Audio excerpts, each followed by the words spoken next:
तो देखिए हमारे साथ हमारे ब्यूरो चीफ प्रशांत शुक्ला भी जुड़ गए हैं जीआईजी ग्राउंड से। प्रशांत, देखिए जिस तरीके की तस्वीर अब निकलकर सामने आ रही, कहीं ना कहीं बीजेपी अपना बदला पूरा करती हुई यहाँ पर नजर आ रही है।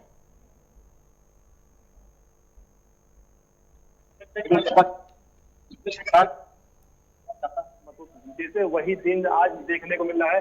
5 तारीख को जो चुनाव था और 8 तारीख को लोगों को इंतजार था कि क्या होगा, वो दिन जो था वो दूर नहीं, आज वो दिन भी आ गया। करीबन 7 बजे से चुनाव शुरू हो गया था। आप बताना चाहेंगे जो मेरे पीछे है, क्या मैं कहूंगा, दिखाना चाहेंगे कि यहाँ पे देख सकते हैं जो मेरे पीछे है, यहाँ करीबन 14 टेबल अंदर लगी है। 14 टेबल में करीबन 72 से ज्यादा जो वर्कर्स है वो लगाए गए थे और आप देखते पुलिस बल भी तैनात है। और 14 टेबल में जो 72 लोग वहाँ पे तैनात थे वो प्रॉपर वोट को काउंटिंग कर रहे थे। और करीबन आपको बताएंगे समाजवादी पार्टी के कैंडिडेट अजीत प्रसाद है, जो निर्वाचित सांसद के अवधेश प्रसाद के लड़के हैं, वही भारतीय जनता पार्टी के जो कैंडिडेट चंद्रभानु पासवान है, दोनों में आपस में ज्यादा टक्कर देखने मिल रही थी। और 10 से ज्यादा कैंडिडेट आपस में चुनाव का मतदान करवाए थे। और 10 में से जो दो जो मेन थे, अहम थे, इन दोनों में आपस में ज्यादा टक्कर थी। और वो दिन भी आ गया कि किसके सर पे आज करीबन 3 बजे, अभी करीबन आधे से 1 घंटे के अंदर यहाँ पे जो चुनाव है उसका परिणाम प्रॉपर स्वरूप से आ जाएगा। वो देखने वाला समय बताएगा करीबन आधे घंटे बाद। आप देख सकते हैं जैसा कि 21वां राउंड से ज्यादा हो गया, करीबन 50 से ज्यादा मतों से बीजेपी कैंडिडेट चंद्रभानु पासवान है वो बीजेपी आगे चल रहे हैं।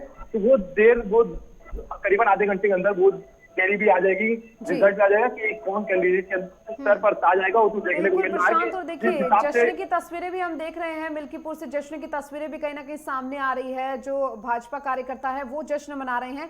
हालांकि जिस तरीके से आपने कहा कि अब से कुछ ही देर बाद जो तस्वीर है वो कहीं ना कहीं साफ हो जाएगी। ऐसे में सपा के लिए क्या कुछ चुनौती हो सकती है अगर मिल्कीपुर सीट जो है वो बीजेपी के खाते में चली जाती है तो? जी बिल्कुल, मैं आपको पहले बताना चाहूंगा, करीबन जैसे 30 राउंड काउंटिंग होनी है, जिसमें से 22 राउंड काउंटिंग हो चुकी है, तो करीबन 7-8 राउंड बची है। अब भारतीय जनता पार्टी की कहीं ना कहीं जीत हासिल हो ही गई है। और चंद्रभानु पासवान जो भारतीय जनता पार्टी के कैंडिडेट, उनके साथ ताज देखने को मिला है। 5 तारीख को चुनाव था, लोगों में अंदर एक इंतजार था कि 8 तारीख होने वाला क्या है।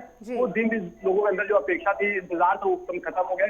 अब कहीं ना कहीं अगर बात की जाए तो वो कहना देरी नहीं होगा कि भारतीय जनता पार्टी की फिर से विजय प्राप्ति हो गई है। और साथ ही साथ बाकी बीजेपी कार्यालय होगा, जो भारतीय जनता पार्टी के जो अभी अंदर से कार्यकर्ता निकाले, उनके अंदर कहीं ना कहीं खुशी देखने को मिल रही है। आपको बताएंगे जैसा पहला राउंड 7 बजे स्टार्ट हुआ था, करीबन 3000 मतों से भारतीय जनता पार्टी आगे हुई थी। तब तक लेकर हर एक उनमें करीबन 3000-5000 ऐसे कहीं ना कहीं आगे दिखती हुई मिली। करीबन 22 राउंड वोटिंग हो गई है, काउंटिंग हो गई है, और 22 में से 50 से ज्यादा मतों से आगे हुई।